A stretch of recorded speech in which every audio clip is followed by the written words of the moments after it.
Diploma engineering বা polytechnic 2025-এ পড়ে তোমরা কি কি সরকারি পরীক্ষায় বসে সরকারি চাকরির জন্য এলিজেবল সেইটা নিয়ে কিন্তু কথা বলবো। তো তোমরা যারা এবছর 2025-এ পলিটেকনিক বা ডিপ্লোমা ইঞ্জিনিয়ারিং আসতে চলেছো, তোমাদের কিন্তু জেনে রাখা উচিত এই পলিটেকনিক বা ডিপ্লোমা ইঞ্জিনিয়ারিং তুমি যদি 3 বছর কমপ্লিট করো কিংবা ল্যাটারাল 2 বছর কমপ্লিট করো, তাহলে কিন্তু তোমার কাছে থাকছে প্রচুর সুযোগ। রাজ্যের সমস্ত সরকারি বা বেসরকারি যে কলেজ থেকেই তুমি পড়ো না কেন, তোমার কাছে যদি West Bengal state council of technical এবং ভোকেশনাল এডুকেশনের ডিপ্লোমা সার্টিফিকেট থাকে, তাহলে কিন্তু তুমি রাজ্য তথা ভারতবর্ষের প্রতিটা সরকারি সেক্টরে কিন্তু টেকনিক্যাল ফিল্ড থেকে আবেদন করতে পারবে। কি কি ফিল্ড তোমাদের জন্য খোলা থাকছে, তাদের মধ্যে অন্যতম রেল, সেল, ভেল, ডিআরডিও, অর্ডিন্যান্স ফ্যাক্টরির মতো কোম্পানি।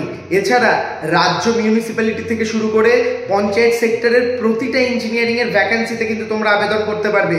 পিএসসি থেকে শুরু করে বিভিন্ন ক্ষেত্রে কিন্তু ডিফেন্স কারিকুলাম সেক্টরেও ডিপ্লোমা ইঞ্জিনিয়ারদের প্রচুর ভ্যাকেন্সি থাকে।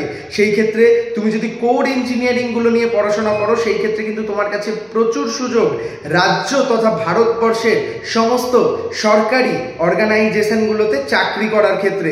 তাই অবশ্যই 2025-এ রাজ্যের সরকারি এবং বেসরকারি পলিটেকনিকে ভর্তির জন্য স্ক্রিনে দেওয়া নাম্বারে যোগাযোগ করো। Pro technical genius team always তোমাদের পাশে ছিল, আছে এবং ভবিষ্যতেও থাকবে। তাই অবশ্যই এই 3 বছরের শর্ট টার্ম পলিটেকনিক কোর্স করে নিজেকে তৈরি করে নাও জুনিয়র ইঞ্জিনিয়ার রূপে রাজ্যের সমস্ত সরকারি এবং দেশের সমস্ত সরকারি শিক্ষা প্রতিষ্ঠানগুলোতে নিজে কাজ করার যে যোগ্যতা সেটা অর্জন করো। ধন্যবাদ।